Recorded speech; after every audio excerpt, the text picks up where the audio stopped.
உரையாற்ற வரவில்லை. ஒரு பாமர கவிஞனாய் அந்த 10ஆம் தேதியை படம் பிடிக்க வந்திருக்கிறேன்.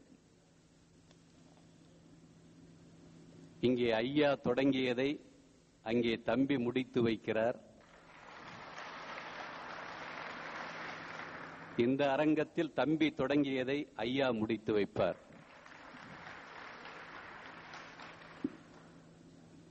ஐயா இல்லாமல், தம்பி இல்லாமல் தமிழர்களுக்கு விடிவு இல்லை, விடிவு இல்லை, விடிவு இல்லை. தமிழ் முகம் இவர் முகம், தமிழ் முகம் இவர் முகம். பிரபாகரன் பெருஞ்சித்திரனாரின் தமிழில் கதிர் கையன். இது ஒற்றை பெயரென்று, இது ஒற்றை பெயரென்று இதுவரையில் எம் இனம் பெற்ற பிள்ளைகட்கும் இனி பெற இருக்கும் பிள்ளைகட்குமான மொத்த பெயர் இது எம் முகவரிக்குரியது.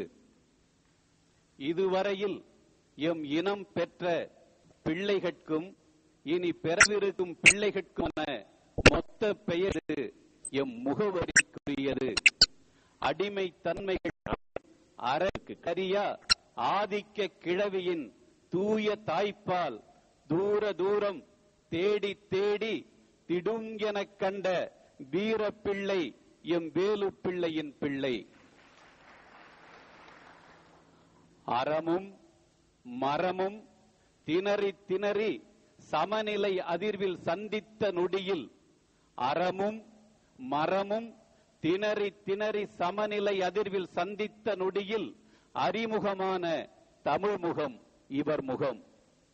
குருவிகள் தம்மை குறிவைத்து அடித்தவர், எரிகனை தாக்கிலும் இலக்கணம் படைத்தவர்.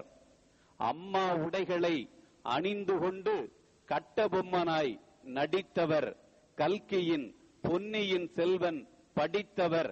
நேதாஜி என்கிற நேர்மையாளரின் வாழ்க்கையை அள்ளி குடித்தவர். ஆம், விளையும் போதே விடுதலை உணர்ந்தவர், மதிக்கு முன்பே மண்ணை மணந்தவர்.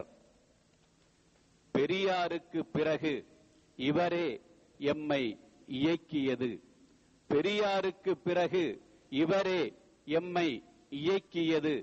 தன்னலமற்று தமிழுக்காகவே வாழ்க என்று இவரது பண்பியல் பார்வையே எம்மை பழக்கியது. தொலைக்காட்சிகளில் கண்டதன்றி அண்மை காட்சியில் இதுவரை இவரை கண்டதில்லை. அதுவும் சிறு சிறு நொடிகளில். பார்க்க தவித்த பசிக்கு வாய்த்தது அந்த 10ஆம் தேதி. பார்க்க தவித்த பசிக்கு வாய்த்தது அந்த 10ஆம் தேதி. பல ஒளி வரிசைகளில் பல்லாங்குழியாடி கடைசியாய் இன்னும் சில நொடிகளில் என்று ஞாயிற்று அறிவிப்பில் நாடி நரம்புகள் அதிர்ந்தன. கடைசியாய் ஒலி வாங்கி மொட்டுக்கள் உற்று பார்த்து கொண்டிருக்க வந்து பூத்தது அந்த வாய்மை ஞாயிறு. கடைசியாய் ஒலி வாங்கி மொட்டுக்கள் உற்று பார்த்து கொண்டிருக்க வந்து பூத்தது அந்த வாய்மை ஞாயிறு. உலகின் அனைத்து திக்குகளிலிருந்தும் அனல்கக்கும் கேள்விகளோடு இதழாளர்கள். எம் செயல் தலைவர் சிந்தும் தமிழில் பிசுறு வருமோ, பிழை வருமோ? பதைபதைப்பில் 10 தடவைக்கு மேல் நான் தண்ணீர் குடித்தேன். பதைபதைப்பில் 10 தடவைக்கு மேல் நான் தண்ணீர் குடித்தேன். 2.5 மணி நேரத்தில் ஓரிரு முறைதான் அவர் தண்ணீர் குடித்தார்.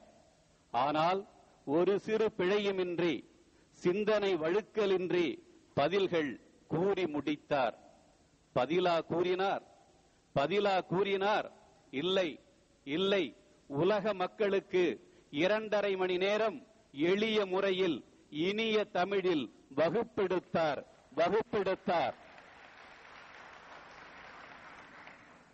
களச்செயல் விழிப்பே தமிழ்ச்செயல் ஆனது. அவர் விழிச்செயல் கூட சுழற்செயல் ஆனது. களச்செயல் விழிப்பே தமிழ்ச்செயல் ஆனது. அவர் விழிச்செயல் கூட சுழற்செயல் ஆனது. அவ்வப்போது வலது உதடுகளில் ஏறி பார்த்து சட்டென இறங்கிக் கொண்டது அவரது குழந்தை புன்னகை. அவ்வப்போது வலது உதடுகளில் ஏறி பார்த்து சட்டென இறங்கிக் கொண்டது அவரது குழந்தை புன்னகை. மக்களின் தலைவராக அன்று மக்களில் ஒருவராக நின்று அவர் பேசிய நுட்பம் பெருமை தந்தது. அது வள்ளுவ கிழவனின் வழியில் வந்தது. 2 மணி நேரத்தில் அண்ணன் எழுந்தபோது இன்னும் கொஞ்ச நேரம் என்று இருக்கச் சொல்லி, இன்னும் கேள்விகள் தொடுக்கச் சொல்லி, பாதுகாப்பு கரணையும் தாண்டி பதில்கள் சொன்னது அவரது பண்பாடு. தளவா கொல்லை தம்பியின் குரல் வந்து வந்து போக, மலையகத்தின் தளவா கொல்லை தம்பியின் குரல் வந்து வந்து போக, இடையிடையே கேள்விகள் எங்கெங்கோ போக, மறுபடியும் வந்தது தம்பியின் குரல். தாயின் தவிப்பில் அதனை தாவி பிடித்து தடவி கொடுத்து அதற்கும் தக்க பதில் தந்தாரே. அடடா அடடா, இத்தனை கோடி தமிழரின் நெஞ்சில் எப்படி இவர் இடம் பிடித்தார் என்பதற்கு இதுவே சாட்சி. 2.5 மணி நேரம் அவரை உற்று நோக்கி உள்வாங்கிய உணர்வுகளால் அவரை பற்றி என்ன சொல்ல தோன்றுகிறது தெரியுமா? 2.5 மணி நேரம் அவரை உற்று நோக்கி உள்வாங்கிய உணர்வுகளால் அவரை பற்றி என்ன சொல்ல தோன்றுகிறது தெரியுமா? அவர் மனிதர், சாதாரண மனிதர். நம்மை போலவே 2 கைகள் உள்ள, 2 கால்கள் உள்ள மிக மிக மிக மிக சாதாரண மனிதர். கூடுதலாக அதில் கூற என்ன இருக்கிறது என்கிறீர்களா? கூடுதலாக அதில் கூற என்ன இருக்கிறது என்கிறீர்களா? அவர் சூடு சொரணையுள்ள ஒரு தூய தமிழர். நன்றி, வணக்கம். தமிழ் முழக்கம் சாகுல் அமீது அவர்களுக்கும் எங்களுடைய தமிழ் வீர வணக்கம். நன்றி, நன்றி.